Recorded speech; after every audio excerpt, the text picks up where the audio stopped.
Samantala, puspusan ngayon ang kampanya ng Department of Health para mapagtibay ang sin tax bill sa Senado. At sa gitna nito, apela ng ilang health advocate kay Pangulong Aquino, tumigil na sa paninigarilyo. Saksi si Lea Alves.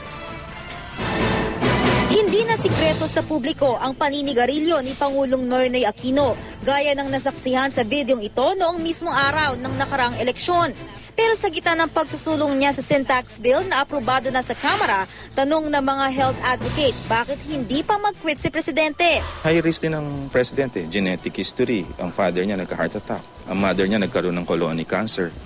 Past 50 na ang Pangulo, stressful ang job. So very high risk. Inihalimbawa nila si US President Barack Obama na ang pag-quit sa paninigarilyo na ikwento pa niya mismo kay Pangulong Aquino. Yes, Mr. President, I understand we have the same issue with smoking. Sabi niya, well, I quit that already. So I've quit. It's your sole problem. The time that you decide to quit and send that advice, I think that was almost an example. The President's health is most important to us because lahat tayo umaasad sa kanyang liderato. Nang hinga ng reaksyon ng GMA News ang palasyo, sinabi ni Presidential Spokesperson Edwin Lacerda ng sin tax ay isang policy issue na nakaapekto sa mga may hirap na limitado ang access sa serbisyong medikal. Ano't anuman, tuloy ang kampanya ng mga nagsusulong sa sin tax bill sa pangunguna ng Department of Health. Dahil sa ipapataw na buwis, inaasahang magmamahal ang sigarilyo na posible naman daw makabawa sa bilang ng mga nagyoyosi sa bansa.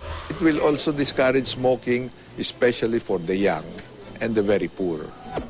Pero ikinadismaya ng DOH ang pagbaba sa kalahati ng mungkahing sin tax na ipapataw hindi lang sa sigarilyo, kundi pati sa mga alak at beer. Sa orihinal na panukala, nasa 700% ito. Ang inaprubahan, nasa mahigit 300% increase lamang.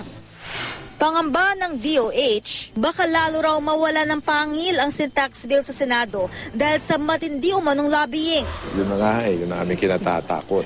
Now, you know how it is in votation. Hindi na natin alam kung anong lalabas eventually.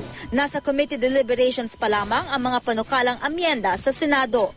Ako si Lea Alves, ang inyong saksi.